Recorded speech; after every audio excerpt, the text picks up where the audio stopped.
हुआ तो गलत ही हुआ है। उन ममता बनर्जी को ठोस कदम उठाने चाहिए थे पहले। उत्साह देने से किसी के बहकावे में आ जाए, पलायन करने की जरूरत न पड़े। तो 17 साल 20 साल के लड़के को मार देते हैं, कहाँ का इंसाफ है। हिंसक हुआ, मैं कह रहा हूँ हिंसक कराया गया है, अब उसका क्या। जिस तरह से बंगाल की तस्वीर देखने को मिली, आप लोग को क्या लगता है कौन करवाया?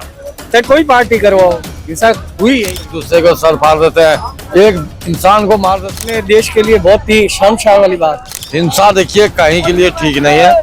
1 घंटे भीषण पथराव हुआ, आगजनी हुई, गाड़ियां जलाई गई, टारगेट कर इंदौर में। सरकार वहाँ की ममता, तो वहाँ के उनको टाइट करना चाहिए कानून व्यवस्था। समझे, जान एक बार जाने से वापस नहीं आती। TCL न्यूज़ इंडिया, देश के नाम। नमस्कार, टीसीएल न्यूज इंडिया में आप सभी का मैं अंकुर अस्थाना स्वागत करता हूं। दोस्तों, जिस तरह से वक्फ संशोधन विधेयक के नाम पर बंगाल में जो हिंसा हुई, आगजनी हुई, उस पर आज मैं जनता जनार्दन से जानने चला हूं। दिल्ली में हूं, राजधानी में, और जनता से जानता हूं ये सब जो घटनाक्रम हुआ वो क्या सोचते हैं।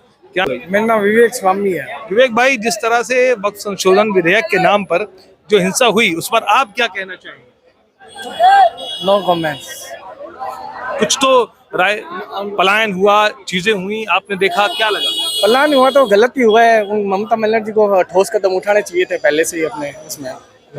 तब तो वो सो रही थी, उनको जगना चाहिए था समय पर, उनको एक्शन लेना चाहिए था ताकि किसी को पलायन करने की जरूरत न पड़े।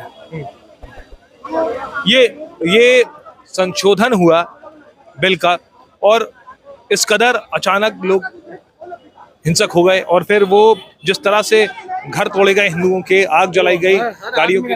हर आदमी का नजरिया अलग अलग होता है। लोग कहते हैं कि हिंसक हुआ, मैं कह रहा हूँ हिंसक कराया गया है, अब उसका क्या कर सकते। कौन करवाया? चाहे कोई पार्टी करवाओ, हिंसक हुई है। ये अपने देश के लिए बहुत ही शर्मसार वाली बात है। शर्मसार वाली बात। और भी लोगों से जानते हैं। चाचा, क्या नाम है? प्रदीप, चाचा, क्या लगता है जिस तरह से बंगाल की तस्वीर देखने को मिली, आप लोग को क्या लगता है? मुझे मालूम नहीं भाई ये सब बात, न्यूज तो देखते हो गया आप, थोड़ा बहुत। तो जो इस पूरे घटनाक्रम पर आपको क्या लगा? हिंसा देखिए कहीं के लिए ठीक नहीं है।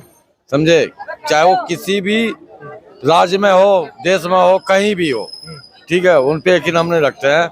ठीक है, अहिंसा परमो धर्मो, समझे, सबसे बढ़िया चीज है। किसी राजनीतिक पार्टी के लेके उत्साह देने से, किसी के बहकावे में आ जाने से एक दूसरे को सर फाड़ देते हैं, एक इंसान को मार देते हैं, कच्चे उम्र की इंसान को मार देता है, एक लड़का को 17 साल 20 साल के लड़के को मार देते हैं, कहाँ का इंसाफ है ये। ठीक है, इसके लिए समाज ज्यादा जिम्मेदार है। ठीक है, जिस तरह से 1 घंटे भीषण पथराव हुआ, आगजनी हुई, गाड़ियां जलाई गई, टारगेट कर इंदौर में हमला हुआ, क्यों हुआ? हाँ, क्यों? वहाँ की सरकार से पूछना चाहिए उनको। वहाँ की सरकार जो है, जो सत्ता में है, उन्हें रोकना चाहिए। समझे, क्योंकि शांति सुकून से जीवन व्यतीत करने वाला इंसान पूरे जिंदगी आनंद लेता है। कला चाहे किसी भी प्रकार की हो, पर्सनल हो या समाज का हो, कहीं का भी हो, वो दुखदाई है। मैं यही कहूँगा बस। अच्छा, जिस तरह से हम ये जानना चाह रहे हैं, ममता दीदी, हिंदुओं के घर जले, उनकी गाड़ी जली, लेकिन वो इमामों के साथ बैठक कर रही थी, उस पर आप लोग को क्या लगता है? देखिए, कहीं ना कहीं वो लोग भी जिम्मेदार हैं। अगर सरकार वहाँ की ममता बनर्जी है, तो वहाँ के उनको टाइट करना चाहिए कानून व्यवस्था, कि भाई दंगा ना हो, किसी का जान ना जाए। समझे, जान एक बार जाने से वापस नहीं आती। चाहे आप उन्हें पैसों से तोल लीजिए, सोना से तोल लीजिए, वापस नहीं आएगा।